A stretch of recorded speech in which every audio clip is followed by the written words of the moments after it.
What's up, everyone? Welcome back to the Heel Deal podcast with your host, Ben. And Zach.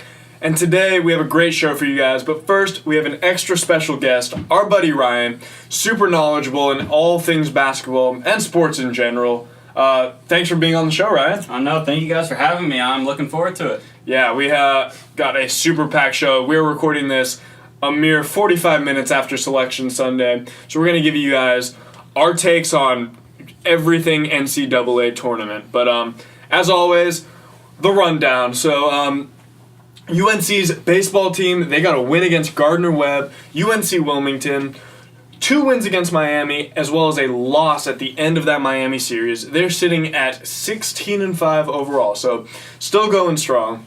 Men's lacrosse, they got wins against Bucknell and Cleveland State, and they sit at 6-2 overall. Women's lacrosse wins against Elon and Florida. They're doing great, 7-1 overall. Softball got wins against Georgia and 3 straight wins against Boston College. So they're at 15-9 overall. So a pretty great week for non-basketball UNC sports. Well, why don't we get right into it, guys? UNC, number 1 seed in the Midwest region. Zach, how are you feeling about that? Well, that's what I thought we would get, and I'm glad that we ended up with it, Ben. I mean, we talked about all season how we were hoping to win out the regular season to put ourselves in position to get where we could get this 1 seed, and to now see it materialize like this is really exciting. I mean, yeah, it's crazy, dude. Just some of the early season struggles we had when we had nihilistic Roy Williams talking poorly about the team after the game. They've come a long way, and they've really developed. So it was great to see a lot of the efforts come to fruition. Ryan, how did you feel about that selection show? Going off that, I remember the day we were 1-point underdogs against NC State about in January. So from there to being a 1 seed, it's a pretty big turnaround, and unfortunately we got rewarded with a pretty tough region.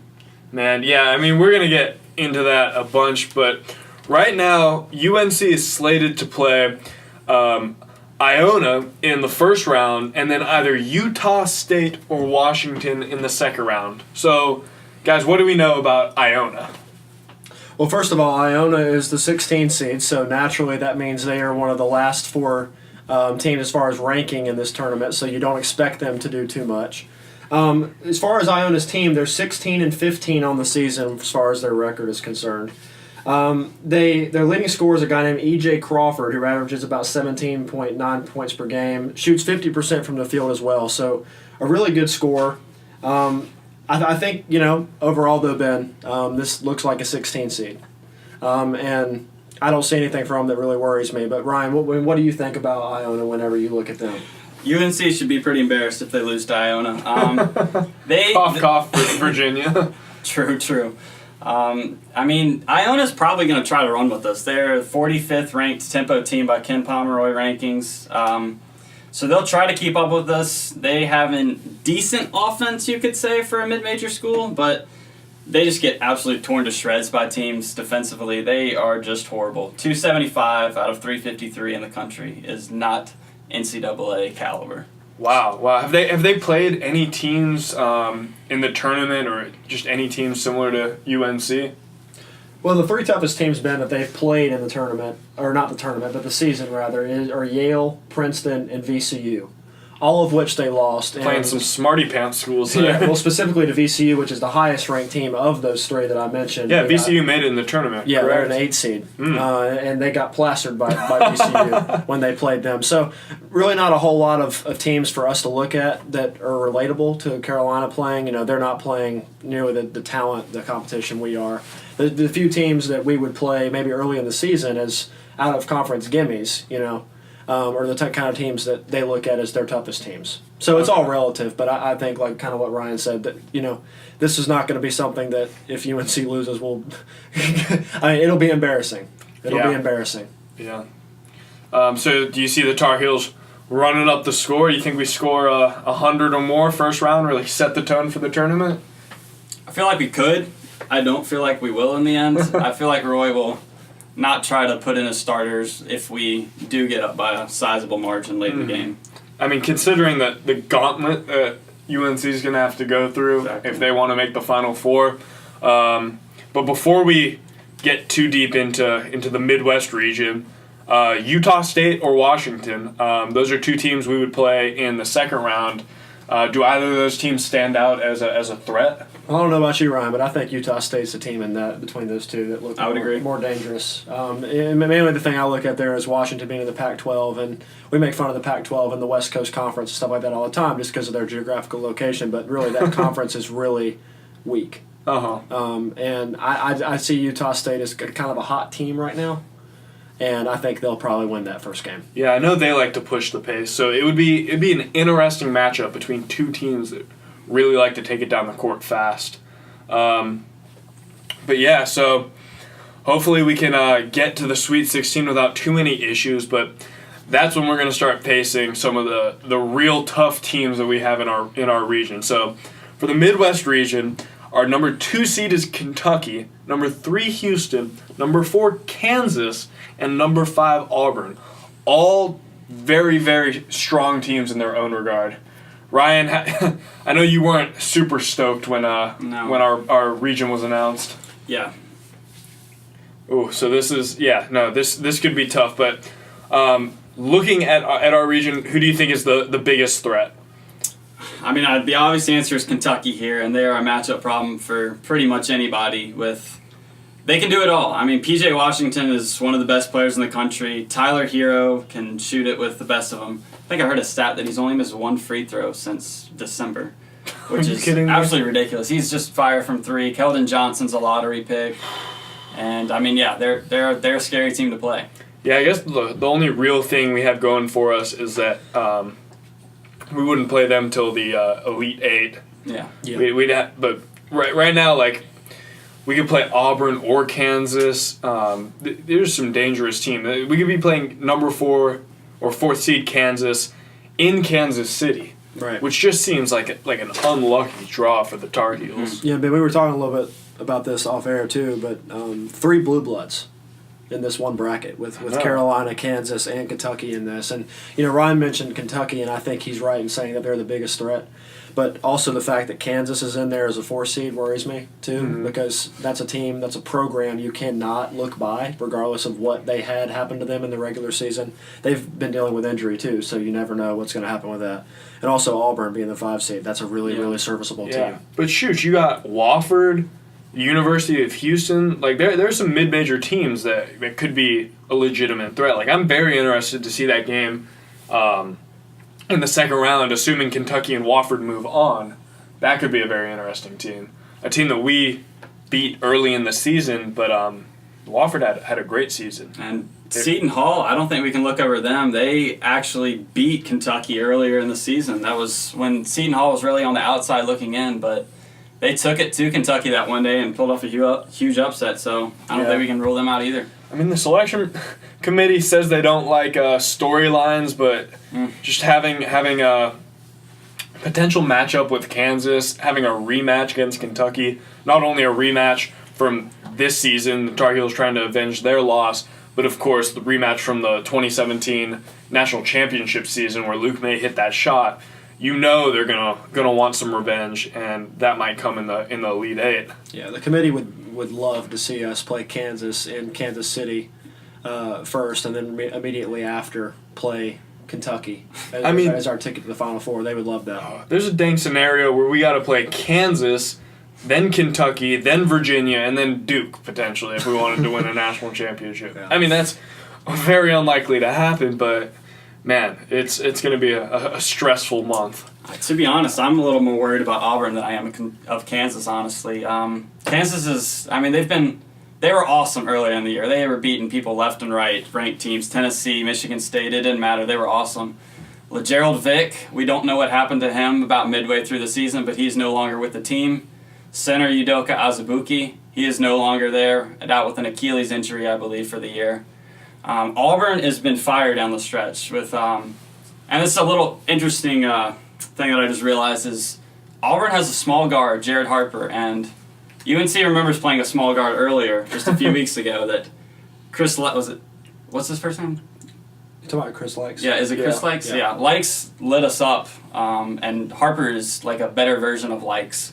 Yikes. So, and that's not even their best player on the team. They got Bryce Brown, who is just an all-SEC player, and they can run with the best of them. I mean, it's like you can barely call Auburn a sleeper pick. They won the SEC tournament. Like they're a great team, and we were unfortunate enough to have them as the 5. But potential Auburn-Kansas second-round matchup, that could be a very intriguing game.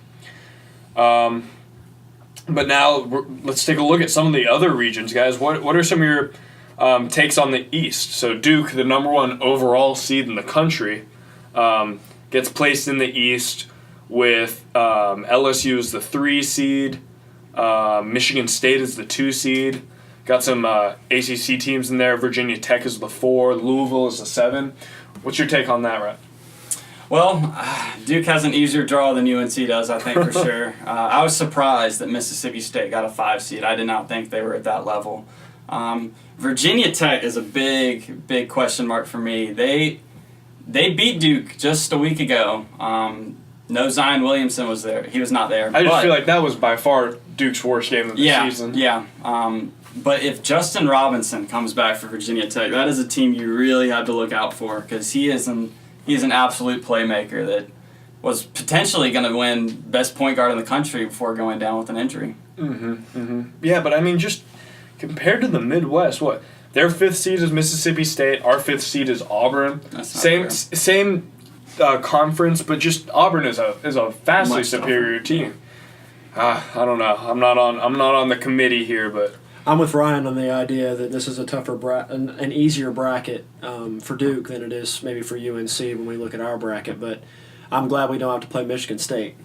Yeah, Michigan State is a hot team. Duke getting VCU and teams like that, and LSU, who I don't really personally expect a whole lot from. I mean, not having LSU as their number 3 seed with their coach on leave right now. No Will Wade. We saw that they struggled in the SEC tournament without their head coach. I think they're a non-factor, to be honest. But Michigan State is tough. I mean, they could have gotten a 1 seed, and I don't think really anyone would have had a problem with it. No, especially after beating Michigan. So, yeah. How'd they split the series with Michigan? They swept them 3-0. 3-0? 3-0. 3 wow. times. Okay, that is they're a serious contender. Who's that great player they have? Cassius Winston. Yeah, and I think is it uncertain that they're going to get Josh Langford back, or is Langford's not coming back? He's not coming they got back. Nick Ward back this past week. He's helped them out. Kyle Lawrence just went down with an injury against Michigan this last game. But they got shooters all over the floor, and Cassius Winston's one of the best players in the country. Yeah, it's just annoying. I can't see a scenario where Duke isn't in the Final Four, as much as I hate to admit it. I can. Who, though? Anyone. I mean, look at their history. Realistically, anyone can beat them. But who do you think? If you could point to one team, maybe besides Michigan State. Besides Michigan State that can beat them? I think Virginia Tech definitely could. But I think that's contingent on Justin Robinson. Yeah, you need Justin Robinson. Yeah, other than that, you can make a case for maybe if Maryland can somehow get out of that, because I don't expect much from LSU. I wouldn't even be surprised if Yale beat them. And I think Maryland will take care of business of either Belmont or Temple in that first round, and they could get out of that. But I don't see them getting past Michigan State, which would then give them the opportunity to play Duke either. So I think, other than Michigan State, the best chance on paper and realistically to beat Duke would be Virginia Tech with Justin Robinson. Yeah. We're going to be big Tech fans. Yeah. Big Michigan State fans. But, all right, let's move on to the South. Virginia is the number 1 overall seed. Number 1 seed in the South, number 2 overall seed. Who are some teams you guys are looking forward to watching there? They got Tennessee as the 2 seed. I was hoping we would get Tennessee as the 2 seed. I think they've struggled a little bit down the stretch. Yeah, Tennessee that's an interesting team. They beat Gonzaga earlier in the year. They got killed by Kentucky in their first matchup, but since then they beat Kentucky twice. And Grant Williams is tough as it gets in the post, and Admiral Schofield can just take over a game whenever. So they're big, Virginia's biggest threat, I would say. Yeah, no, I just feel like the South. I don't know. I feel like this might even be more favorable than the East. I would agree. Yeah, with Tennessee as the 2, Purdue as the 3. Kansas State is the 4. These are all great teams, but these aren't elite teams. Yeah. These aren't, Michigan State. These aren't Kansas. Kentucky. I don't know. I feel like Virginia also has a little bit of an easier trip, but we've seen how they do in the tournament. They choked in the ACC tournament against Florida State. Not discounting Florida State, obviously. Yeah. Anything else you guys want to say about the South? Yeah, well, just kind of bounce off what Ryan said. I think he's right in saying Tennessee is the toughest matchup for him on paper. But it's also very interesting. Villanova, Kansas State also is a team I could see making some noise in that bracket. Wisconsin could. Yeah. I of those three I mentioned, though, between Villanova, Kansas State, and Wisconsin, I would be most surprised if Wisconsin got out of the bracket of those three. Mm-hmm. But, Tennessee's definitely the team you look at there that gives Virginia the most trouble. Yeah, no, I agree. But that's just contingent upon Tennessee making it out of their little area of the bracket. And it's funny. Go ahead. The top half of that section of the bracket is all defensive teams. Wisconsin, they'll play slow. They'll try to let you beat yourselves. Same thing with Kansas State, who's hoping that Dean Wade will come back. But those are two very good defensive teams. But then you go to the lower half of the bracket, and Tennessee struggled defensively this year, and Purdue just tries to outscore everybody as they cannot defend, but Carson Edwards is pretty much as good as it gets at scoring the ball. So, interesting contrast there. Yeah, the South is going to be interesting to watch, but again, I just feel like it is the most favorable to Virginia. Virginia just has to try and not shoot themselves in the foot. So the West, Gonzaga is the number 1 seed there, 4th overall, I believe. What do you guys think of this? I'm not the biggest fan of Gonzaga and their strength of schedule, but they have Michigan State as the 2, Texas Tech is the 3. Michigan is the 2. Oh, Michigan. That's what I meant.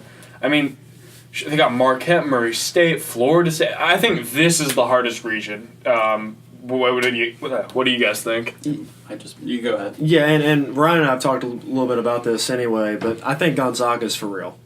Okay. I really do. I mean, some people don't give them credit, and I understand it. Their conference is weak, but I think this year they really are going to cause problems. But possibly playing Syracuse that second game, Syracuse has made some very surprising noise in this tournament in recent years. Yeah. And I would not be shocked if they did that again. I mean, they've made some noise this season between taking down Duke. They gave the Tar Heels a hard time. They held their own in the ACC. Absolutely. But I think Gonzaga will get out of that. I do. I really do. Syracuse will give them everything they want and then some. Mm-hmm. But I think Gonzaga will get out of that. Yeah. And then another game that I'm actually very interested in watching is Marquette versus Murray State. That'll be awesome. Yeah. And Ryan, what are we looking forward to in that matchup? I mean, Marcus Howard versus Ja Morant. I mean, 2 of possibly the 3 best point guards, maybe 2 best point guards in the country.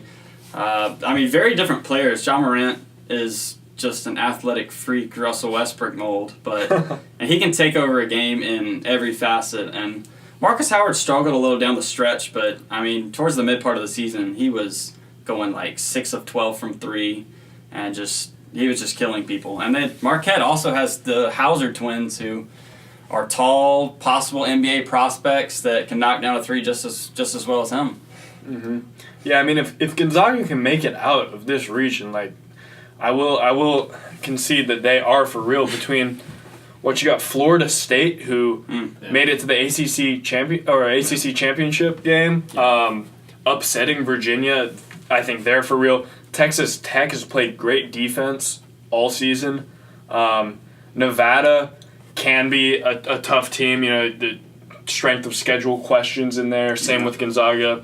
And then Michigan is a team that can always be hot. I was a little surprised they were the 2 seed, though, coming off a loss to Michigan State. Yeah, I was a little surprised that they got seeded higher than Kentucky. That one did not quite add up to me. Mm-mm.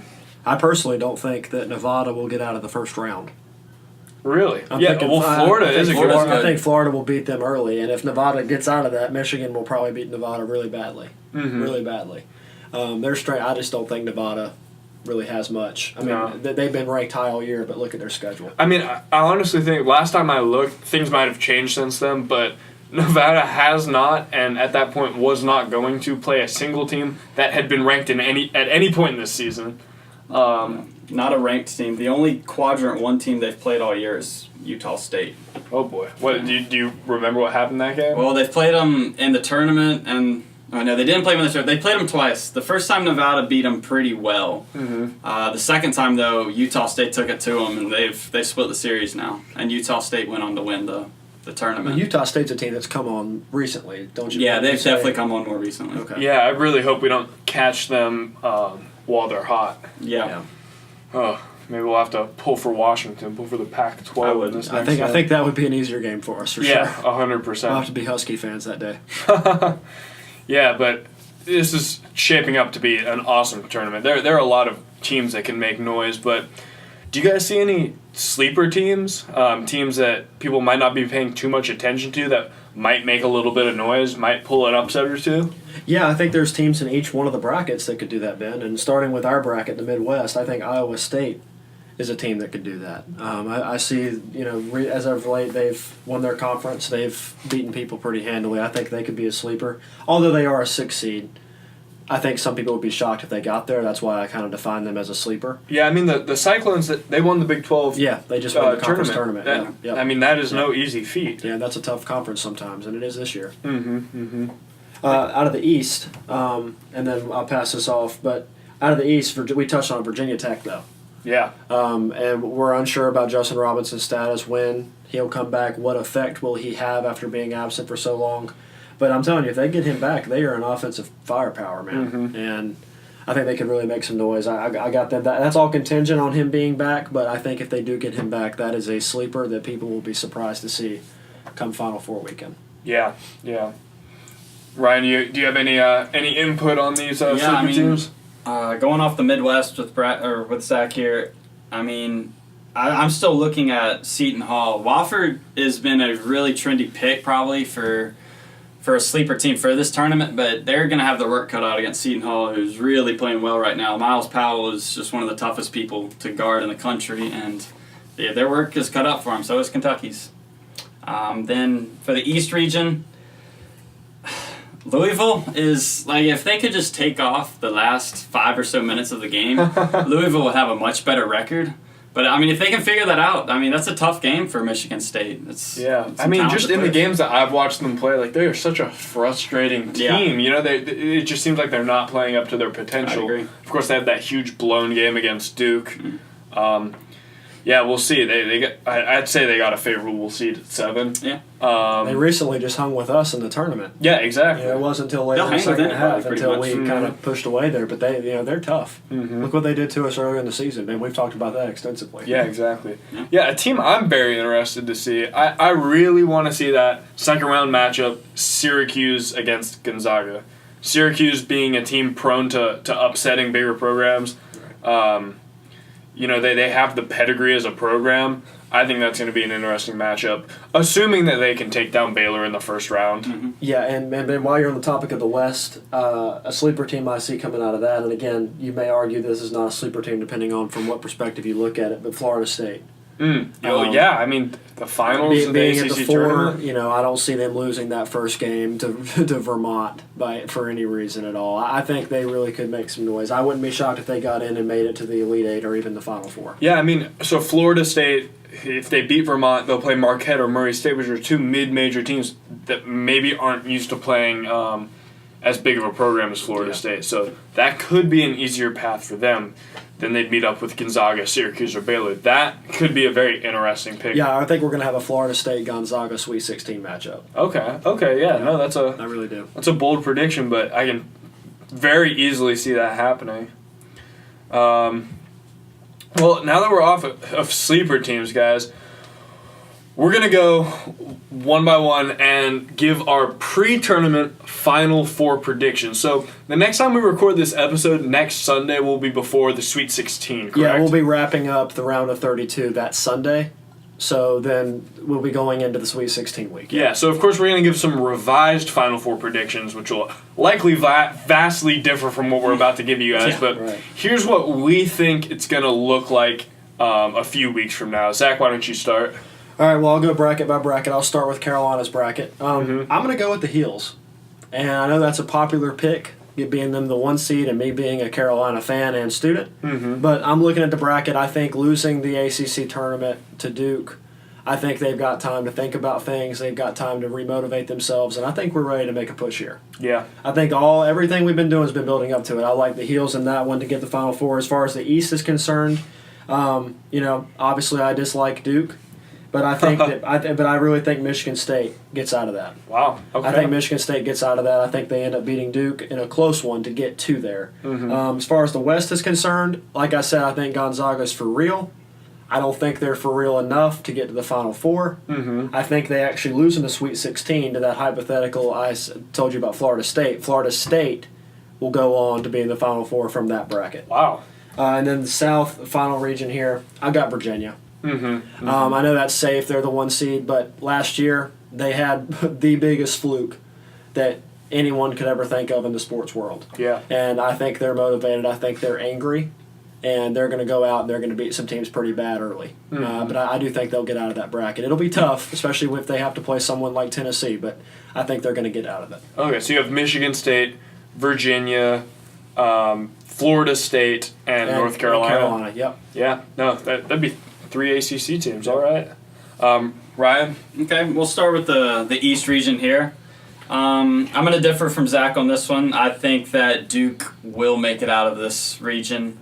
I actually think that Michigan State won't even make it to the Elite Eight. I'm worried that Louisville could beat them. Maryland is a dangerous team, and I think Duke will end up playing one of those two teams, actually, in the Elite Eight, and then moving on to the Final Four. For the West region, I like Zach's pick of Florida State. That's an interesting one. I'll go a little bit different direction here and go with Texas Tech. That's a really scary defense, and Jarrett Culver he can take over a game at any point. So they're my pick to come out of the West. Going up to the South, I'm going to go with Virginia. I think they're really going to make a statement this year as a talented team that people might think their offense really isn't that good, but by the efficiency ratings, they're actually number 2 in the country, which is a scary thought to have. Then in the Midwest, I am torn. I think this is the one region where it's going to be 1 versus 2. I think Kentucky and North Carolina will get there. I'm going to go with the Heels, but that could go really either way. Yeah. You know what? I'll start with the Midwest. I was going to say exactly the same thing. As much as I want to pull for North Carolina, I think it's a coin flip between them and Kentucky. I think they're going to meet in the Elite Eight. And, I mean, a tournament like this, there's a bit of luck. The Heels had to get lucky against Oregon and Kentucky when they won in 2017. It's going to take a little bit of luck, but I could see either them or Kentucky moving on to the Final Four. I think in the South, I have a hard time seeing any of these teams beating Virginia. I have a very hard time. Number 2 seed Tennessee, number 3 Purdue. I think Virginia's going to go on. In the East, again, I'm going to go with the easy pick. I just don't see a team beating Duke. I think they're going to gut it out into the Elite or into the Final Four. And then in the West, I think it's going to be. I'm torn between Michigan and Texas Tech, but I lean towards Texas Tech. They've played some really good basketball. So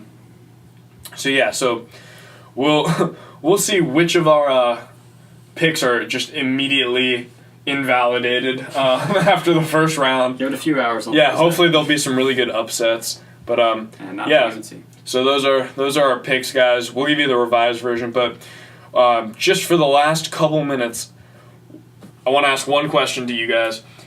For UNC to go make a deep run in this tournament, so Final Four, maybe even the championship round, what's one thing that they need to improve? One thing they need to improve. I'm saying for where we're lined up at in this region, I think we really need to be able to watch teams like Auburn shooting the 3-ball. And we can't let Auburn get hot. We can't let Utah State get hot from deep because that's the type of team that's going to take us out, I think. Yeah, I like your path. I think we got to do better defending the 3-ball against teams like that. But I'm going to go offense, like Carolina's offense, for what I think needs to improve. We need some more production consistent from Garrison Brooks. I agree. We need some more consistent production from just our front court in general. I think we need to get Sterling in there, get him some good quality minutes. Nasir's got to keep rebounding the way he's been rebounding, and Garrison's got to not get 3 fouls for no reason. Yeah, I mean, I'm just worried personally that we're going to run into a team that plays through their big man, and we're going to get dominated on the boards. Luke and Garrison aren't going to be able to handle it, and it's going to end up like that second-round game against Texas Tech last year. That is my biggest fear, because we can do anything strategy-wise, but we may just not have the personnel. Yeah. I want Manley to be playing minimal minutes this tournament, because if he is playing good minutes, that means that someone is in the middle giving us trouble. Yeah, oftentimes tournaments come down to guard play, Mm-hmm. and people talk about how important guard play is in tournaments like this. It really is the deciding factor, whereas the front court's kind of like the second factor. But you still got to have enough for front court to rebound the ball. And as good of guards we had last year, we didn't have the front court, and that's why A&M beat us so badly. Yeah.